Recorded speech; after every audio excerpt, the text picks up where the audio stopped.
ప్రముఖ వ్యక్తి.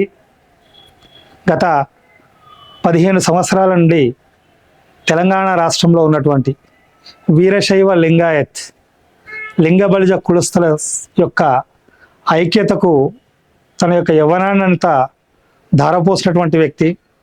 మరి అదేవిధంగా లింగాయత్ సమన్వయ సమితి ప్రస్తుత జనరల్ సెక్రటరీ శ్రీ కటాల సోమేశ్వర్ గారికి PL24 న్యూస్ ఛానల్ తరపున స్వాగతం తెలుపుతూ, నమస్కారం సార్. నమ శివాయ.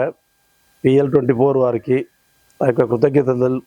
మా కులం గురించి, మా గురించి మీరు ఇంటర్వ్యూ చేయడానికి వచ్చినందుకు మీకు మనస్ఫూర్తిగా నా యొక్క అభినందనలు తెలియజేస్తున్నాను.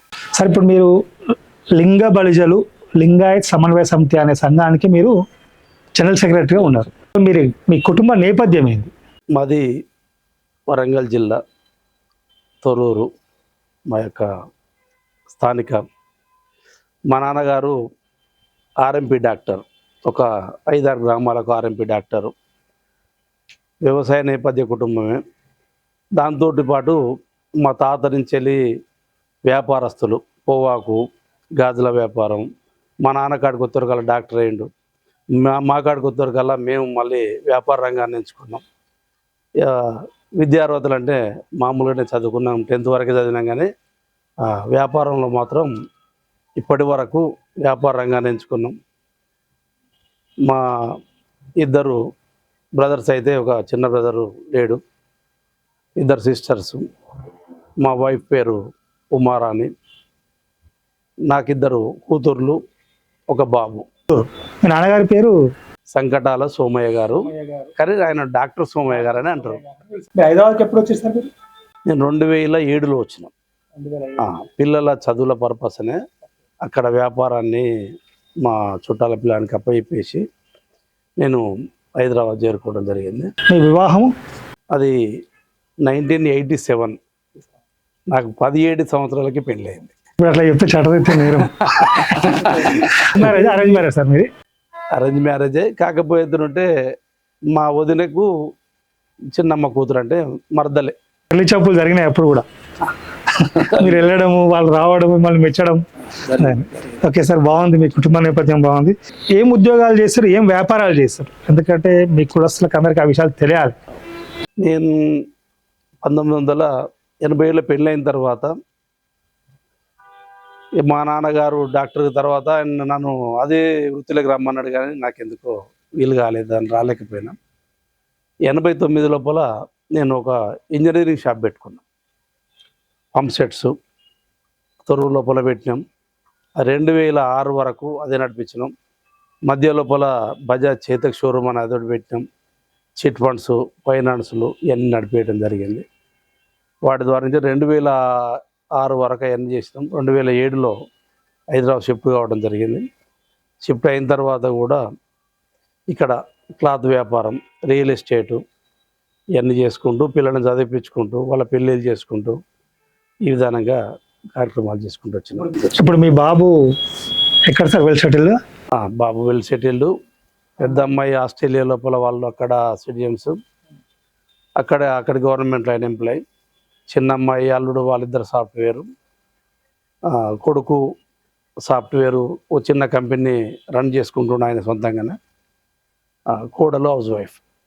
ఆమె కూడా బీటెక్ చేసి ఉద్యోగం చేసుకుంటూనే, సరే కుటుంబం అవసరాల కొరకు ఆమె జాబ్ బంద్ చేసుకొని హౌస్ వైఫ్గా మా అందరికీ సహాయ సహకారాలు అందిస్తుంది అమ్మాయి. సరే, ఇప్పుడు మీ కుటుంబ నేపథ్యం అయిపోయింది. అసలు లింగ బలిజ వీరశైవ లింగాయత్ బలిజ కులస్తులు, ఇది మీరు ఎంచుకున్నటువంటి, మీరు ఏర్పాటు చేసినటువంటి సమాజం. ఎంతమంది ఉన్నారు రాష్ట్రంలో? రాష్ట్రం లోపల 14 లక్షల మంది ఉన్నారు జనాభా. అంటే కొంతమంది కర్ణాటక నుంచి వెళ్ళి సెటిల్ అయినారు, కొందరు మహారాష్ట్ర నుంచి వచ్చిండ్రు. 14 లక్షల మంది లోపల ఒక 6 లక్షల మంది దాకా హైదరాబాద్లోనే ఉన్నారు. మిగతాది హైదరాబాద్కు వెస్ట్ సైడ్లో ఉన్నటువంటి జైరాబాదు, సంగారెడ్డి, సదాశివపేట, మహబూబ్నగర్ అటు కొందరు ఉన్నారు. హైదరాబాద్లో మాత్రం ఎక్కువ శాతం జనాభా హైదరాబాద్లో ఉండడం జరిగింది. వీళ్ళందరికీ కూడా మరి ఒకరి దగ్గరికి ఒకరికి సంబంధాలు లేవు. వారందరూ కూడా జనాభా పరంగా కొన్ని లక్షల 14 లక్షల మంది ఉన్నారు. తక్కువ జనాభా ఉన్నటువంటి కులాలు కూడా ఏకతాటి మీదకి వచ్చినాయి. మరి వాళ్ళ యొక్క ఐక్యత, వాళ్ళ యొక్క స్ట్రెంత్ పబ్లిక్ చూపించుకోవడం వల్ల రాజకీయ నాయకులు వాళ్ళ మాటలు వింటాండ్రు, వాళ్ళ పనులు అవుతున్నాయి. మరి మా పనులు ఎందుకు అవుతలేవు అంటే నాకు అనిపించింది, మన కులమంతా మన స్ట్రెంత్ చూపించుకోవాలి. లింగ బలిజలు అంటే ఎవరు, వాళ్ళ వృత్తి ఏంది, వాళ్ళ నేపథ్యం ఏంది? లింగ బలిజలల్లో ఎక్కువ శాతం వ్యాపారస్తులుగానే ఉన్నాం. ఆ తర్వాత వ్యవసాయ రంగాన్ని ఎంచుకోవడం జరిగింది. వ్యవసాయ రంగం అనేది మొదటి నుంచి ఉన్నది. తర్వాత వ్యాపారస్తులుగా ఎక్కువ మంది సెటిల్ అయిపోయారు. ఇక ఉద్యోగులుగా కొద్ది మంది ఉన్నారు, కానీ వ్యాపారులు ఎక్కువ ఉన్నారు. వ్యవసాయం వాళ్ళ వృత్తి. మేము బసవేశ్వరుని మాత్రం భగవంతునిగా కొలుస్తాం. ఆయన ఫిలాసఫీ మీదనే మా జీవితం నడుస్తుంటుంది. ఎక్కడ తప్పుడు మార్గంలో నడవద్దు, చెడును దూరం పెట్టాలి, మంచి మార్గంలో నడవాలని మాకు బసవేశ్వరుని చెప్పిన విధానంగానే నడుస్తున్నాం. ఆయన ఫిలాసఫీ మీదనే మేము నడుస్తుంది జీవితం. కాబట్టి ఎక్కడ లింగాయతులు అనే వ్యక్తులు ఏ పోలీస్ స్టేషన్లో చూసినా, లేకపోతే ఏ కేసులలో చూసినా 0.1% కూడా ఉండదు. ఎందుకంటే ఒక నిజాయితీగా జీవితం గడిపేటువంటి ఒక కమ్యూనిటీ మాది. అది దానికి మేము బసవేశ్వరుణ్ణి ఆదర్శంగా తీసుకోవడం వల్ల మాత్రమే మాకు సాధ్యమైంది. ఇది ఆయన మార్గంలోనే మేము నడుస్తున్నాం. బసవేశ్వరుడు మా యొక్క కుల దైవము, అనుభవం అంటావాన్ని స్థాపించిండు.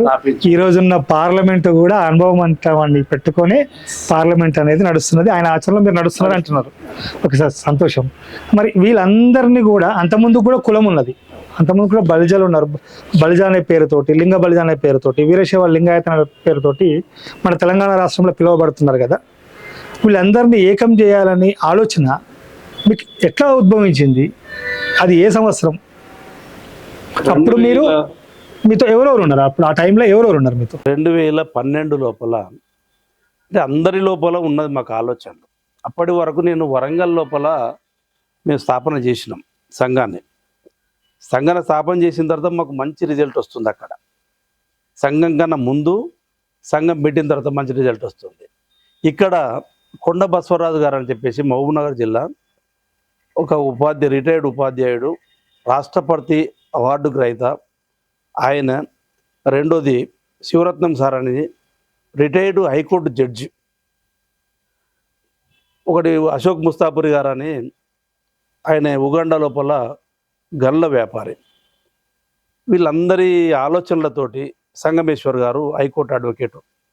వీళ్ళందరి ఆలోచనలతోటి మా అందరికీ జిల్లాకు ఒకరిని ఏర్పాటు చేస్తే, వరంగల్ జిల్లా నుంచి నేను, కరీంనగర్ జిల్లా నుంచి బాలకృష్ణ గారు, ఇట్లా 10 మంది ఏర్పాటు జరగడం జరిగింది. దానికి బోధన్ నుంచి అజయ్ వడియార్ గారు, ఆదిలాబాద్ నుంచి అశోక్ ముస్తాపురి గారు, ఈ వెన్న ఈశ్వరప్ప గారు, సంగమేశ్వర్ గారు, ఇట్లా ఈ విధంగా కొండ బసవరాజు గారు, ఈ విధానంగా మేము 10 మంది ఏర్పడి అందరం కూర్చొని చాలాసార్లు సమాలోచనలు చేసినాం. మనం ఎన్నటికైనా కూడా ఐక్యతగా ఉండాలి, మన స్ట్రెంత్ను చూపించుకోవాలి, దానివల్ల మనకు ప్రయోజనం పొందుతాం అని చెప్పేసి ఆలోచనకు వచ్చిన తర్వాత దీన్ని ఒక సంఘాన్ని ఏర్పాటు చేయాలి. ఎట్లా ఏర్పాటు చేయాలని మాకు ఆలోచన వచ్చింది.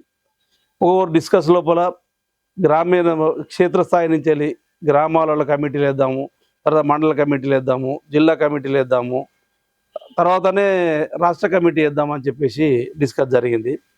ఇప్పుడు మనకి ఇప్పటి వరకు అయితే కమిటీలు లేవు. మనకు ఒకటేసారి మన జిల్లా క్షేత్రస్థాయి అక్కడికి వద్దాము. మీరు కమిటీలు వేస్తున్నారు, అదంతా బాగానే ఉంది, మీతో 10 మంది కలుస్తున్నారని చెప్తున్నారు, గొప్ప గొప్ప మహానుభావులు. అంటే మీరు చెప్పిన ప్రకారంగా ఆ 10 మంది మహానుభావుల వల్లనే ఈరోజు కొంచెం ముందుకు పోగలుగుతున్నాం, అక్కడి నుంచి పోగలుగుతున్నాం. మీరు వేయకంటే ముందు తెలంగాణలో బలిజలు లేరా, బలిజ వాళ్ళకి సంఘాలు లేవా అంటే మీ సమాధానం ఏంటి? ఎక్కడి వరకే ఉన్నాయి, కానీ రాష్ట్ర స్థాయి లోపల ఏర్పాటు చేసి ప్రభుత్వ దృష్టిని ఆకర్షించే స్థాయి దాకా వాళ్ళు పోలే వాళ్ళ సంఘాలు. మేము దాన్ని మేము రీచ్ కాగలిగినాము. ప్రభుత్వానికి మా యొక్క స్పందన, మన యొక్క స్ట్రెంత్ను, మా ఐక్యతను తెలియజేసినాం మా సంఘం ఏర్పడిన తర్వాత. అప్పుడు ఏర్పాటు చేసిన 10 మందిలో వాళ్ళందరూ కూడా ఇప్పుడు మీతోనే ఉన్నారా? ఎవరు ఉండరు. కాకపోతే మా అందరి లక్ష్యం ఒకటే. అందరి లక్ష్యము వీరశైవ లింగాయతుల అభివృద్ధి, విద్యార్థుల యొక్క ఓబీసీ సాధన, మా బసవేశ్వరుని ఫిలాసఫీ, రాష్ట్రం మొత్తం మీద ఉన్నటువంటి లింగాయతులందరినీ ఒక తాటి మీద ఇవ్వడం, వాళ్ళ ఆర్థికంగా అభివృద్ధి చెందడం. ఏం చేశారు వాళ్ళ గురించి మీరు తీసుకున్నటువంటి కార్యక్రమాలు ఏంటి? మీరు ఇప్పుడు 3 చెప్తున్నారు మీ లక్ష్యాలు, సమన్వయ సమితి లక్ష్యాలుగా. ఒకటి వాళ్ళ లోపల ఐక్యత సాధించడం, ఓబీసీ సాధన, ఇంకొకటి బసవేశ్వర విగ్రహాలు. ఈ 3 మీరు తీసుకున్నవారు కదా. మీ ఆ తీసుకున్న కార్యక్రమాలకు న్యాయం చేసే విధంగా మీరు చేసినటువంటి కార్యక్రమాలు ఏంటి? ఒకప్పుడు రాష్ట్రం లోపల అంబేద్కర్ విగ్రహాలు, గాంధీ విగ్రహాలు ఇయ్యే ఉపడేది ఎక్కడికి పోయినా, ఏ గ్రామంలో పోయినా. కానీ వందలాది బసవేశ్వరుని విగ్రహాలు రాష్ట్రం మొత్తం వెలిసిపోయినాయి. మహబూబ్ నగర్ నుంచి వెళ్ళి ఆదిలాబాద్ వరకు, జైరాబాద్ నుంచి వెళ్ళి ఖమ్మం వరకు ప్రతి వీరశైవ లింగాయతుడు 14 లక్షల జనాభాను ఒకటి చేసినాం. ఒకటి చేసి ఎవరంటే ఎవరు పరిచయాలు పెంచినాం. దాని ద్వారా నుంచి ఎన్నో ప్రయోజనాలు పొందుతున్నారు. ఉద్యోగ పరంగానే కానీ, బంధుత్వ పరంగానే కానీ, పెళ్ళిళ్ళ రూపంలో కానీ ఎన్నో ప్రయోజనాలు పొందుతున్నారు. మీరు తీసుకున్న కార్యక్రమాలు ఏం చేశారు? అసలు ఒక గ్రామ లెవెల్లో మీరు ఏ కార్యక్రమాలు తీసుకున్నారు, ఎంతవరకు సక్సెస్ అని, ఎట్లా చేశారు? ఎందుకంటే ఇప్పుడు భవిష్యత్తుకు పిల్లలకు అవన్నీ కూడా తెలియాల్సిన అవసరం ఉంది. మీరు పడ్డ కష్టము, మీరు నిర్మించిన పునాదుల మీద ఇప్పుడు ఎవరైతే అనుభవిస్తున్నారో వాళ్ళందరికీ కూడా మీరు పడ్డ కష్టాలు, మీరు తీసుకున్న రూట్ తెలిస్తే బాగుంటుంది అనేది మా యొక్క అభిప్రాయం సార్. మేము రాష్ట్ర స్థాయి లోపల చేసేటువంటి మా నినాదం ఏంటంటే, గ్రామీణం లోపల ఉన్నటువంటి ప్రతి గ్రామం లోపల తక్కువ స్ట్రెంత్తోనే ఉన్నారు. అంతా హైదరాబాద్లో కేంద్రీకృతమై ఉన్నారు. వాళ్ళకి ఏదైనా ఆపద సంపద చేతుంటే కులం అందరూ ఐక్యతగా పోవాలి. అక్కడ మంచి జరిగినా చెడు జరిగినా కూడా అందరూ ఐక్యతగా ఎదుర్కోవాలి. అక్కడ రాజకీయంగా మన వాళ్ళు ఎవరున్నా కూడా పార్టీతో సంబంధం లేకుండా లింగాయత్ బిడ్డ నిలబడితే అందరూ అతని కొరకు పనిచేయాలి, పార్టీలను పక్కకు పెట్టేసి. అతని గెలుపు లోపల మనం భాగస్వామ్యం కావాలి. ఏ విద్యార్థికైనా కూడా పేదరికంలో ఉంటే ధన సహాయం చేసుకోవాలి, అతనికి సీట్లు ఇప్పించాలి, చదువుకు దోహదపడాలి. ఈ విధానంగా గ్రామీణ స్థాయి లోపలికి మేము వెళ్ళిపోయింది. మా యొక్క నినాదం చాలా వరకు ఫలితాలు పొందింది. సంఘం అనేది 100% సక్సెస్ రూట్ లోపల నడుస్తుంది ఇప్పటి వరకు. ఇప్పుడు మీరు చేసినటువంటి కార్యక్రమాల వల్ల మీరు సక్సెస్ అయిన మీరు భావిస్తున్నారా? ఈ సక్సెస్ అనేది ఎంతవరకు అంటే, మేము ముందుకు పోతుంటా అంటే సక్సెస్ ఇంకా కొద్దిగా ముందుకు పోతుంది, ఇంకా లక్ష్యాలు పెరుగుతున్నాయి. కాబట్టి ఏ రోజుకు ఇది లక్ష్యం నెరవేరిందని కాదు, ప్రతిరోజు మా శాయశక్తుల మేము 2012 నుంచి వెళ్ళి 13-14 సంవత్సరాల నుంచి వెళ్ళి అవిశ్రాంతంగా 24/7 ఏ జిల్లా నుంచి వెళ్ళి ఏ వ్యక్తి అడిగినా కూడా సమాధానం ఇవ్వటం, రావటం, పోవటం, వాళ్ళ కష్టసుఖాలలో పాల్పంచుకోవటం, సంఘ అభివృద్ధి కొరకు, వాళ్ళ ఆశయాల కొరకు మేము పాటుపడుతూనే ఉన్నాము. రోజు రోజుకు లక్ష్యాలు పెరుగుతున్నాయి. కానీ ఏ రోజు నాడు లక్ష్యాలు పూర్తిగా నెరవేరాయి. మా బాధ్యతగా ఇంకొక 10 సంవత్సరాల పాటు మేము చేస్తాం అనుకుంటున్నాం. అప్పటి వరదాకా మేము ఎంత చేస్తున్నాం, నెక్స్ట్ తరాన్ని మేము రెడీ చేసినాం. నెక్స్ట్ తరం కూడా రెడీ అయింది. వాళ్ళు యువజన సంఘాలుగా ఏర్పడ్డారు. వాళ్ళకు ఎట్లా చేయాలనే ఒక విధానాన్ని ఇస్తున్నాం. మా తర్వాత వాళ్ళు చేసుకుంటూ పోతారు. ఆ నెక్స్ట్ తర్వాత ఇంకో తరం చేస్తుంది. ఇది జీవితకాలము నడిచేదే. ప్రజలు ఉన్నంత కాలం, మనుషులు ఉన్నంత కాలం మా దాంట్లోకి వెళ్ళి ఏదో ఒక తరం వస్తూనే ఉంటుంది, ప్రజలకు సేవ చేస్తూనే ఉంటారు వాళ్ళు. ఇప్పుడు మీరు ఏర్పాటు చేసిన 2012లో ఏర్పాటు చేసిన చెప్తున్నారు కదా, అప్పటి నుంచి ఇప్పటివరకు ఏర్పాటులో మీకు ఎదురైనటువంటి చేదు అనుభవాలు ఏంది? ఎందుకంటే విమర్శలు వస్తుంటాయి, అదేవిధంగా ప్రశంసలు కూడా చెప్పాలి. విమర్శలను వాటిని నేను లెక్క చేస్తే ఈ రోజు వరకు ఒక రోజు కూడా బయటికి వెళ్ళకపోదు, వాస్తవంగా చెప్పాలంటే. విమర్శలను మన ఎదుగుదలకు కొద్ది మంది ఆటంకాలు కల్పిస్తుంటారు. చాలామంది ఈ ఒక్కడు వచ్చేసి కొన్ని వేల మందిని ఒక్కటి చేసిండు అని ఆనందపడే వాళ్ళు కొన్ని లక్షల మంది ఉంటారు. కొద్ది మంది మన ఈర్ష్య మీద మన అభివృద్ధిని తట్టుకోలేక ఈర్ష్యపడే వ్యక్తులు కొద్ది మందే ఉంటారు. వాళ్ళ వల్ల నేను కొద్దిగా ఇబ్బంది పడ్డా. అయినా కూడా ఏ సెకండ్ కూడా విమర్శను నేను ఆలోచన చేయలేదు. విమర్శ గురించి ఒక సెకండ్ కూడా వెనుక తిరిగి ఆలోచన చేయలేదు. ముందుకే పోతున్నాం. అభివృద్ధి జరిగినప్పుడు నేను సక్సెస్ అయిన ఒక మనిషి పెళ్ళి అయినాడు ఎంత ఆనందంగా ఉంటాడో, పాప పుట్టినాడు ఎంత ఆనందంగా ఉంటాడో, మా లింగాయతులలో ఒక చిన్న పని జరిగినా కూడా నాకు అంత ఆనందం వచ్చేది. ఇవాళ మన లింగాయతులకి వెళ్ళి మా లింగాయతులలో ప్రతి వ్యక్తి లోపల ఒక ధైర్యంగా ఉంటున్నారు. మాకు సంఘం ఉన్నది, మాకు సమాజం ఉన్నది, వాళ్ళందరితో మాకు ఏ అవకాశం ఉన్నా కూడా హైదరాబాద్కు పోయి కూడా ఏ పనైనా చేయించుకోగలుగుతామని ఒక ధైర్యం వచ్చేసింది. వాళ్ళ పెదవి మీద చిరునవ్వు చూస్తున్నాం ఇప్పుడు. వాళ్ళ కళ్ళల్లో ఒక ఆనందాన్ని చూస్తున్నాం. అది ఇలా మాకు చాలు. అది అంటే లక్ష్యాలు ఇంకెన్నో ఉన్నాయి. మేము ఇప్పటి వరకు చాలా వరకు సక్సెస్ అవుతున్నామని మేము అనుకుంటున్నాం. కొన్ని ఫెయిల్యూర్ కూడా జరుగుతాయి. ఆ ఫెయిల్యూర్ జరిగిన దాన్ని కూడా మేము దాన్ని వెంబడించి దాన్ని సక్సెస్ చేసుకుంటూ వస్తున్నాం, కానీ ఎక్కడ ఫెయిల్యూర్ను వదిలిపెట్టట్లేదు. ఇప్పుడు ఒక సంఘాన్ని నిర్వహించాలంటే చాలా ఖర్చుతో కూడుకున్న పని. మరి మీకు ఈ ఆర్థిక వనరులు ఎట్లా మీరు రూపొందించుకున్నారు? మంచి క్వశ్చన్ అడిగారు. ఎందుకంటే ఇది జనాభా లోపల ప్రజలలో కూడా కొందరికి అనుమానాలు ఉన్నాయి. ఎక్కడి నుంచి వస్తున్నాయో ఏం చెల్లుస్తుందో. మీ యొక్క ద్వారా ఛానల్ నుంచి వెళ్ళి నాకు మీరు అడగారనుకున్న క్వశ్చన్ అడిగిర్రు. ఆనందమైన విషయం. మేము ఎవ్వరం కూడా ఈ రోజు వరకు ఏ ఒక్క 100 నోటును కూడా మేము ప్రజల నుంచి వెళ్ళి చందా రూపంలో కానీ ఎక్కడ కూడా మేము తీసుకోలేదు. ఎక్కడ మా దాంట్లోకి వెళ్ళి ఇప్పుడు మేమే కానీ, అశోక్ ముస్తాపురే కానీ, హనుమంతే కానీ, బెడకాన్ హనుమంతే కానీ, సంగమేశ్వరన్న కానీ, వీళ్ళందరూ కూడా ఆర్థికంగా స్థితిమంతులే. వీళ్ళందరూ కూడా ఎవరికి అవకాశం ఉన్నంత వరకు వాళ్ళు ఎక్కడ ఖర్చుకు వాళ్ళకు ఎవరో నిన్న ఈ ఖర్చు నేను పెట్టిన అంటే రేపు ఆ ఖర్చు మీరు ఇవ్వండి అని అనుకుంటూ దాన్ని ముందుకు తీసుకుపోయినాం. కానీ ఎక్కడ ఖర్చును మాత్రం ప్రజల దగ్గర నుంచి 100 రూపీస్ కూడా ఎక్కడ కలెక్షన్ చేయలేదు. ఎక్కడ ఎవరి ద్వారా చందా రూపంలో తీసుకోలేదు. ఇంకా భవిష్యత్తులో కూడా మాకు అటువంటి ఆలోచన లేదు.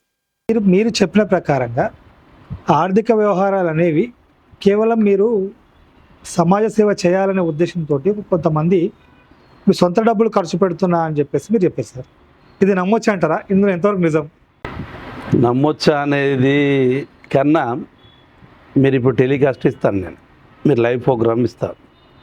మీరు మీ ఛానల్ ద్వారా నుంచి వెళ్ళిపోయిన తర్వాత ఏ ఒక్క పర్సన్ అన్నా మా దగ్గర కలెక్షన్ చేసిండు, మా దగ్గర డబ్బులు తీసుకున్నాడు నిరూపణ చేస్తే మా సంఘం నుంచి వెళ్ళి కాదు, మళ్ళీ కూడా నేను కుల సంఘాలు అనే మాట్లాడను. ఎందుకంటే ఎక్కడ 100 రూపీస్ నోటు కూడా సమాజ సేవల కొరకు కానీ ప్రజలకు ఎక్కడ కూడా మా మీటింగ్ల కొరకు కానీ ఎక్కడ మేమైతే ఏ 10 రూపాయల నోటు కూడా మేము తీసుకోలేదు. అటువంటి ఆలోచన లేదు, భవిష్యత్తులో కూడా తీసుకోం. అది నేను మీరు ఏ రోజు నాడైనా ఎవరు మీ దృష్టికి వచ్చినా కూడా నాకు తెలియజేయండి. ఆ రోజు నాడు నాకు ఇప్పటికీ మేము ఏ ఆశించి మేము పనిచేయట్లేదు. మాకున్న వనరులనే ఖర్చు పెట్టుకుంటూనే పనిచేస్తున్నాం. ఆర్థికంగా చాలా ఏళ్ళు మేము కష్టపడ్డాం, వ్యాపారం చేసినాం. ఆ వనరులను మళ్ళీ ప్రజలకు వినియోగిస్తున్నాం తప్ప మేము ఎవరి దగ్గర నుంచి ఏమీ ఆలోచించలేదు, ఆశించలేదు. నాకు గుర్తుండి తెలంగాణ ప్రభుత్వం వచ్చిన తర్వాత కేసీఆర్ గారిని ముఖ్య అతిథిగా ఆహ్వానిస్తూ రవీంద్ర భారత్లో మీరు ఒక సభ పెట్టడం జరిగింది. ఆ సభలో కొన్ని డిమాండ్లు పెట్టడం జరిగింది. ఆ డిమాండ్లు ఏంటివి? అవన్నీ నెరవేరినాయా? మీరు ఇది కూడా ప్రజలకు పోవాలి. 2015 లోపల బసవ జయంతి రోజు నాడు కేసీఆర్ గారిని ఆహ్వానించడం జరిగింది. ముఖ్యమంత్రిగా కేసీఆర్ వచ్చిండు. దాంతో ఆయనతో పాటు సగం క్యాబినెట్ వచ్చింది. ఒక 6 మంత్రులు వచ్చిండు ఆ సభకు. రవీంద్ర భారతి లోపల సభకు 6 మంత్రులు, ముఖ్యమంత్రి విచ్చేసిండు. దానికి సభాధ్యక్షతగా మా మిత్రుడు అశోక్ ముస్తాపూర్ గారు నిర్వహించడం జరిగింది. దాంట్లోపల మరి ఇంత మంచి సీఎం మన తెలంగాణ సాధించుకున్నాం, మన లింగాయతుల గురించి అన్ని వివరాలు తెలిసిన మన ముఖ్యమంత్రి అయ్యింది కాబట్టి మాకు కొన్ని కోరికలు ఉన్నాయి సార్ అని చెప్పని వారికి తెలియజేయడం జరిగింది. ఒకటి, బసవ జయంతి ఉత్సవాలను అన్ని పండుగలను గవర్నమెంట్ నిర్వహిస్తుంది, అధికారికంగా నిర్వహిస్తుంది. మరి బసవ జయంతి ఉత్సవాలను అధికారికంగా నిర్వహించట్లేదు. అది మా ఆత్మగౌరవానికి సంబంధించినటువంటి విషయం. మాకు అధికారికంగా బసవ జయంతి ఉత్సవాలు నిర్వహించగలరని అడగడం జరిగింది. రెండోది, రాష్ట్రం మొత్తం మీద 14 లక్షల జనాభా కలిగినటువంటి ఈ కులానికి ఒక గవర్నమెంట్ నుంచి వచ్చి ఒక భవనం లేదు కాబట్టి ఒక కమ్యూనిటీ భవనం కావాలనుకున్నాం. అది అడగడం జరిగింది. రెండోది, మనకున్నటువంటి ట్యాంక్ బండ్ మీద చాలామంది మహానుభావుల విగ్రహాలు ఉన్నాయి. మరి భగవత్ స్వరూపుడైనటువంటి బసవేశ్వరుని విగ్రహం లేకపోవడం మాకు బాధ అనిపించింది. కాబట్టి అది కూడా మాకు ఇమ్మీడియట్లీ కావాలి సార్ అని అడగడం జరిగింది. ఈ అడిగిన తర్వాత మాకు ఓబీసీ కొరకు కేంద్ర ప్రభుత్వానికి రాష్ట్రం నుంచి మాకు బీసీ ఉన్నది, మీరు ఓబీసీలో చేర్పియండి అని ఓబీసీలో ఈ కులాన్ని కలపండి అని చెప్పేసి ఒక లెటర్ వేయండి అని చెప్పేసి అనడం జరిగింది. ఈ 4-5 కోరికలు వారిని కోరటం జరిగింది. వారి కేసీఆర్ గారు వారి కృతజ్ఞత తెలియజేయాలి. సరే ఇమ్మీడియట్లీ అధికారికంగా బసవ జయంతి ఉత్సవాలను నిర్వహించడం జరుగుతుందన్నాడు. అదే రోజు ఆర్డర్ ఇచ్చేసిండు. 1 ఎకరం స్థలం ఇస్తా అన్నాడు. దానికి 5 కోట్ల ఫండ్ ఇస్తా అన్నాడు. ఇమ్మీడియట్లీ బెడకార హనుమంతు, అశోక్ ముస్తాపూరి గారు వీళ్ళందరం కలుసుకొని మాకు 5 కోట్లు సరిపోదు, 10 కోట్లు కావాలని పక్కన నరేశ్వరరావు గారితో చెప్పగానే ఇమ్మీడియట్ దానికి స్పందించి 10 కోట్లుగా మారడం జరిగింది. సరే ఆ పనులు అనేది కొంత ఆగిపోయినాయి. దానివల్ల టెండర్ అయింది, అది ఆగిపోయినది. రెండోది విగ్రహం అంటే 65 లక్షల రూపాయలను కేటాయించి ఇమ్మీడియట్లీ పేమెంట్ను రిలీజ్ చేసి 65 లక్షలతో ట్యాంక్ బండ్ మీద బసవేశ్వరుని విగ్రహావిష్కరణ చేయడం జరిగింది. వారికి మా కులం పక్షాన సరే ఈ పార్టీలు ఏదైనా కావచ్చు వారికి మేము ఒబిడియన్గా ఉంటాం, కృతజ్ఞతలు చేస్తున్నాం. మాకు అన్ని కోరికలు మేము కోరిన అన్నీ యాక్సెప్ట్ చేసిండు. ఒక బిల్డింగ్ మాత్రం అంత ప్రోగ్రెస్లో ఉన్నది, టెండర్ అయి ఉన్నది కనుక పనులు కాలేదు. ఈ ప్రభుత్వం నుంచి వెళ్ళి మాకు ఎంపీ సురేష్ షెట్కర్ గారు వచ్చిండ్రు, వారు ముందుండి చేస్తారని ఆశిస్తున్నాం. ఇప్పుడు మిమ్మల్ని ఒక క్వశ్చన్ అడుగుతా సార్. నేను 2012లో స్థాపించబడినటువంటి సంఘము వీరశైవ లింగాయత సంఘం 2గా చీలిపోయింది. అందులో మీరు క్రియాశీలక పాత్ర పోషించారు, ఇందులో క్రియాశీలక పాత్ర పోషించారు. ఇప్పుడు లింగాయత సమన్వయ సమితి అనే ఒక కొత్త సంఘంతో మీరు మీ కార్యక్రమాలు నిర్వహిస్తున్నారు. ఈ సంఘము రాష్ట్ర వ్యాప్తంగా ఉన్నటువంటి సంఘము ఎందుకు 2గా చీల్చిపోవాల్సినటువంటి అవసరం వచ్చింది? ఇది సరే మళ్ళీ మనం ఇవన్నీ అనుకొని బాధ మరి ఎవరికి బాధ కలగకుండానే మాట్లాడతాను నేను ఈ విషయం లోపల. ఇది 2గా చీలలే, 3గా చీలింది, 3 సంఘాలుగా చీలింది ఇది. సరే నేను మొదలు సంఘం పెట్టిన తర్వాత కొద్ది రోజులు వెన్నైశ్వరప్ప గారు దానికి జనరల్ సెక్రటరీగా ఉన్నారు. నెక్స్ట్ నేను జనరల్ సెక్రటరీగా ఉన్నా. దానికి సెంట్రల్ కమిటీ మెంబర్గా ఆయన ఉన్నాడు, మేము ఉన్నాం, 10 మంది ఉన్నాం. తర్వాత ఆయన సెక్రటరీ అయ్యాడు, నేను సెక్రటరీ అయినాం. తర్వాత కొన్ని సరే కొందరి స్వార్థాలు లేకపోతే కొందరి ఆలోచనల వరకు గిట్టకను అది హనుమంత్ గారు, బీబీ పాటిల్ ఎంపీ గారితో వాళ్ళందరితో కలిపి ఫెడరేషన్ ఏర్పాటు చేయడం జరిగింది. మరి నేను అశోక్ ముస్తాపూరి మా సెంట్రల్ కమిటీ దాంట్లో ఉన్నటువంటి కొంతమందితో కలుసుకొని మేము రాష్ట్ర వీరశైవ లింగాయత లింగ బలిజ సమన్వయ సమితిగా మేము ఏర్పాటు చేసుకోవడం జరిగింది.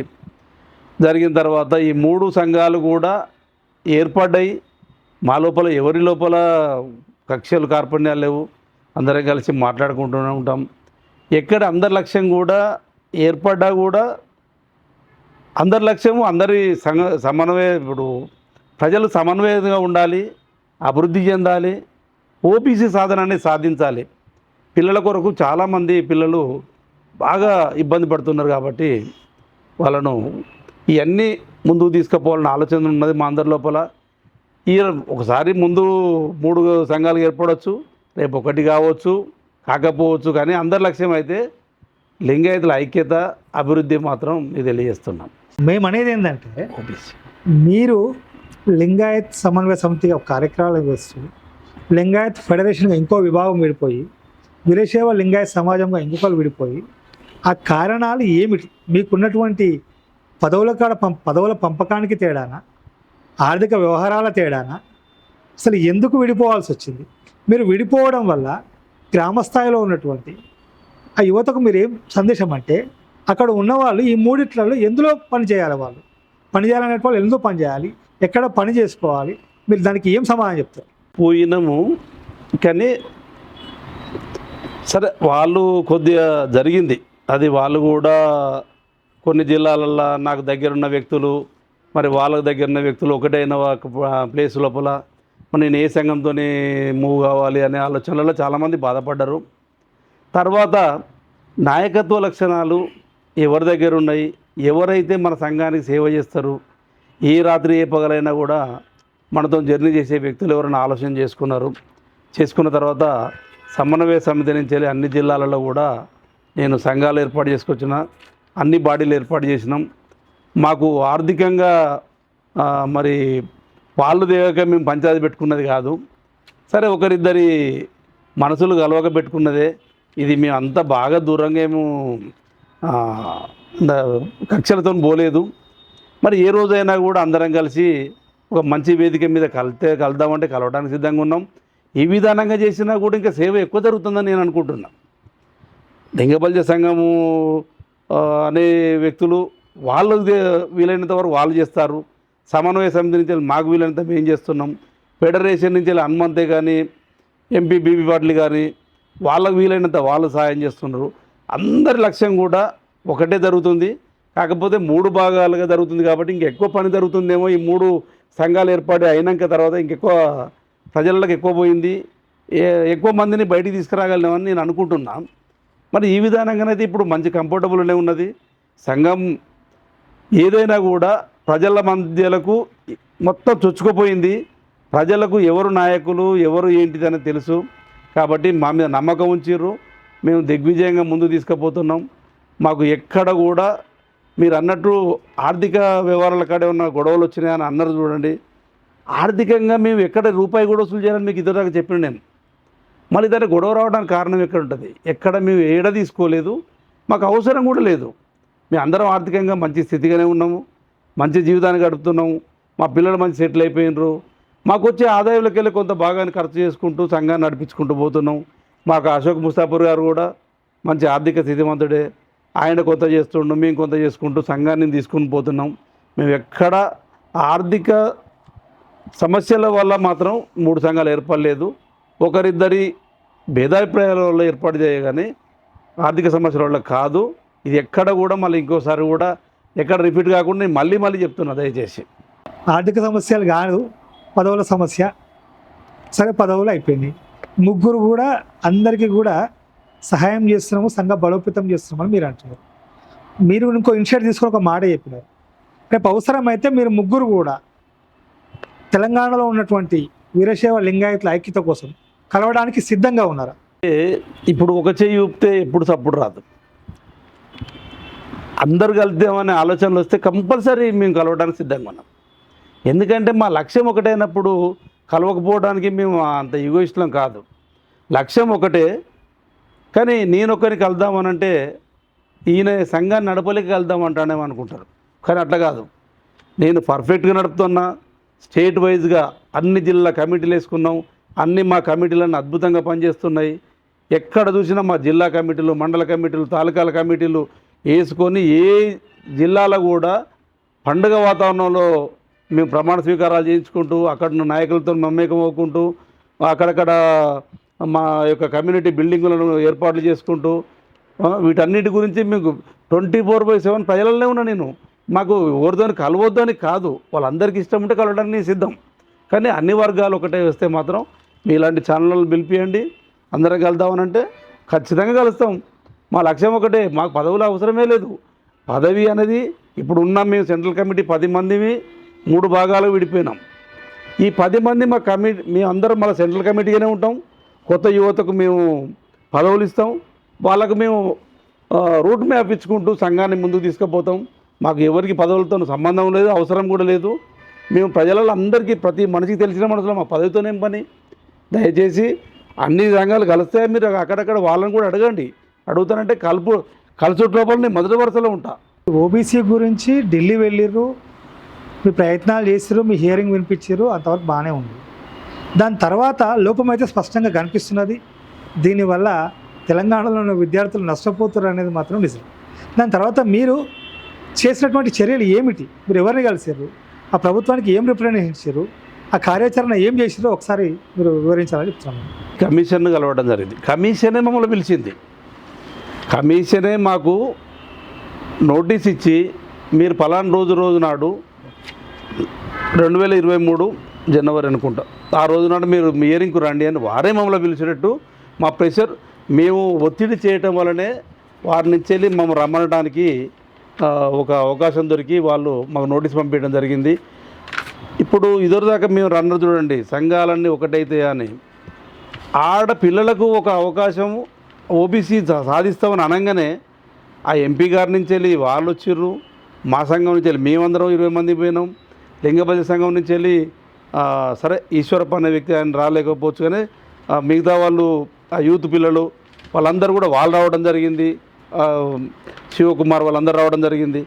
అక్కడ చూడండి మా ఐక్యత. మళ్ళీ అక్కడ మన కులానికి ఏదైనా మంచి జరుగుతుంది అనగానే ఇమ్మీడియట్లీ అందరం ఒకటైపోయినాం, అందరూ హియరింగ్లో పాల్గొని అక్కడ మా యొక్క ఐక్యతను, మా యొక్క ఇబ్బందులను వాళ్ళకు గుర్తింపు చేసి సాధించడానికి ఉన్న మార్గాలన్నింటినీ తెల్లవారు 2 రోజులు హియరింగ్కి అటెండ్ అయిన తర్వాత 2 రోజులు అదే ఢిల్లీలో ఉండి బీజేపీ మినిస్టర్లను ఒక 5-6 కలిసి, మా సంగప్ప గారికి బీజేపీలో అనుబంధం ఎక్కువ ఉంది, వారి ద్వారా నుంచి వెళ్ళిపోయి చాలామంది మినిస్టర్లను కలిసి ఇది తొందరలో అయ్యేటట్టు చూడండి సార్ అని చెప్పేసి వాళ్ళని విన్నవించుకోవడం జరిగింది. వాళ్ళు సుముఖంగానే ఉండిది. ఆ తర్వాత మళ్ళీ ఎలక్షన్ జరిగింది, మళ్ళీ ప్రధానమంత్రి, మళ్ళీ పార్టీ అదే వచ్చింది. మేము కొద్దిగా మళ్ళీ ఈ మధ్యలో ప్రయత్నాలు జరిగితే ఆటోమేటిక్గా తొందరనే వస్తాను ఆశిస్తున్నాను.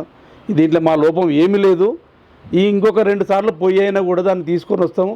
ఓబీసీని తీసుకొని వచ్చి ప్రజలకు, పిల్లలకు అందించి వాళ్ళ యొక్క అభివృద్ధిని చూడడమే మా లక్ష్యం అన్నాను. ఇప్పుడు ఓబీసీ లేకపోవడం వల్ల పిల్లలు నీట్ రాయాలన్నా కానీ, సెంట్రల్ ఇండియా జాబ్స్ కొట్టాలన్నా కానీ చాలా ఇబ్బందులు పడుతున్నారు. మీరు ఏం చెప్తున్నారంటే మేము ప్రయత్నం చేస్తున్నాము, ఆపరేషన్ సక్సెస్ పేషెంట్ ఎట్లా ఉన్నది, మీరు ఒక ప్రెషర్ ఎప్పుడు పెడతారు, ఎప్పటి వరకు ఈ ఓబీసీని సాధించి పెడతారు? మన ఇప్పుడు మాకు మళ్ళీ మే, జూన్ వచ్చిందంటే మళ్ళీ పిల్లల నుంచి మాకు ప్రెషర్ వస్తుంది. మళ్ళీ స్కూళ్ళు, కాలేజీలు ఓపెనింగ్ అవుతుంటాయి, మళ్ళీ వాళ్ళ అవసరాలు అప్పుడు స్టార్ట్ అవుతుంటాయి. అంతకన్నా ముందే అన్ని సంఘాల నుంచి వెళ్ళి 500 మంది పోయినా అక్కడ ఏ మినిస్టర్ దగ్గరైనా మా యొక్క నిరాహార దీక్ష చేసైనా కూడా సాధిస్తాం, కానీ ఓబీసీని మాత్రం వదిలిపెట్టము. ఓబీసీని ఈ 6 నెలల్లో సాధించుకొని మా విద్యార్థులకు అందజేస్తామని మాటిస్తున్నాము. ఖచ్చితంగా మేము ఓబీసీ సాధిస్తామని నమ్ముతున్నాం. అవుతుంది. మీ ఛానల్ నుంచి వెళ్ళి మా విద్యార్థులకు భరోసా కల్పిస్తున్నాం. తెలంగాణ రాష్ట్రంలో వీరశైవ లింగాయతుల ఉద్యోగస్తుల డేటా మీ దగ్గర కనీసం ఇప్పటికైనా ఉన్నదా? ఉద్యోగస్తుల డేటా ఎంతమంది ఉన్నారు, అది ప్రభుత్వ ఉద్యోగాలు ఎంతమంది ఉన్నారు, ప్రైవేట్ ఉద్యోగాల ఉన్నత స్థాయిలో ఎంతమంది ఉన్నారు, వాళ్ళ సేవలను ఇంతవరకు మీరు సమాజానికి ఎందుకు వాడుకోవడం లేదు? వాళ్ళ కనుక మన ఉన్నటువంటి పిల్లలను కింద యూత్ను వాళ్ళకి అప్పచెప్పితే వాళ్ళ రూట్లో వాళ్ళు తీసుకెళ్ళి మన యూత్ను వాళ్ళు ఎంతో అభివృద్ధి చేస్తారు కదా, మీరు ఎందుకు ఆ భాగస్వామ్యాన్ని వాళ్ళు కలిపేయలేకపోతారు? వాళ్ళ వివరాలు మీ దగ్గర ఏమైనా ఉన్నాయా? చేసినాము. దాని లోపల ఉద్యోగస్తులు ఎందరు, అసలు జనాభా ఎంత, ఉద్యోగస్తులు ఎందరు, వ్యాపారస్తులు ఎందరు, ఎందరు మంది చిన్నపిల్లలు ఉన్నారు, పెళ్ళైన వాళ్ళు ఎందరు, ఉద్యోగాలు చేసే వాళ్ళు ఎందరు, అన్ని రకాలుగా ఉన్నది మా దగ్గర డేటా ఉంది. కాకపోతే ఇప్పుడు మీకు ఈ సెకండ్లో నేను ఇవ్వలేను కావచ్చు, త్వరలో మీకు అందిస్తా. కంప్లీట్ రాష్ట్ర వ్యాప్తంగా మొత్తం అన్ని తీరులా మేము సర్వే చేసుకున్నాం. దాంతోనే మా జనాభా ఇంతమంది వచ్చిండు. ఈ జనాభాను చూసిన తర్వాతనే పార్టీలన్నీ మాకు మా దగ్గరకు వచ్చేసి మమ్మల్ని అప్రోచ్ కావటం, మరి ఈవెన్ కేటీఆర్ కూడా పిలిపించేసి మీ సహకారం లేని ఈ ఏరియాలో మేము గెలవమని చెప్పి అన్న రోజులు చాలా ఉన్నాయి. అవన్నిటి కారణం ఏంటంటే మా ఐక్యత వల్ల జరిగింది. ఆ యొక్క డేటా కూడా మీకు త్వరలో మీకు అందిస్తామన్నా. ఉద్యోగులు ఉన్నారు, కాకపోతుంటే ఓబీసీ లేకపోవడం వల్ల ఒక పెద్ద ఉద్యోగాలు, ఒక డాక్టర్లే కానీ, ఐఐటీలే కానీ, ఒక ఐఏఎస్లు, ఐపీఎస్లు కాలేకపోయినరు. అతి తక్కువ ఉద్యోగాలలో, చిన్న ఉద్యోగాలలో మాత్రం ఉన్నారు.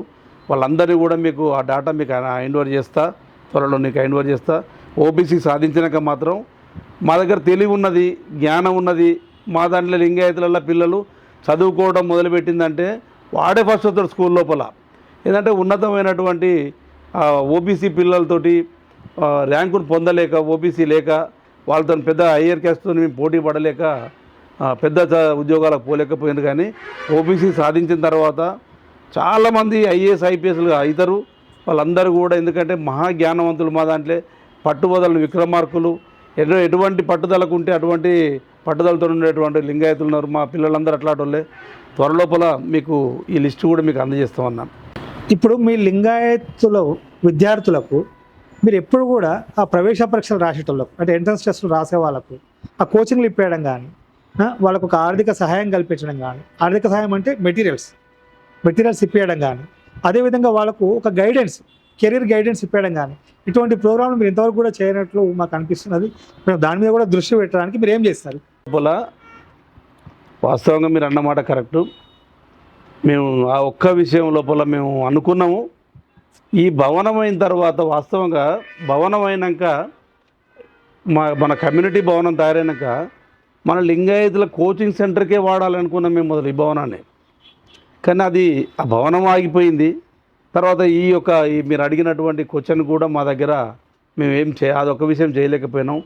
నెక్స్ట్ ఇయర్ విద్యార్థులకు కొంతమంది ఉత్సాహవంతమైన పిల్లలందరికీ మేము సాధారణంత వరకు వాళ్ళకు ఒక కులం తరపు నుంచి ఒక స్కాలర్షిప్ లాగా ఇచ్చి వాళ్ళు ఎక్కడ కోచింగ్ తీసుకున్నా మా అమౌంట్ వాళ్ళకు ఆసరా అవుతుంది.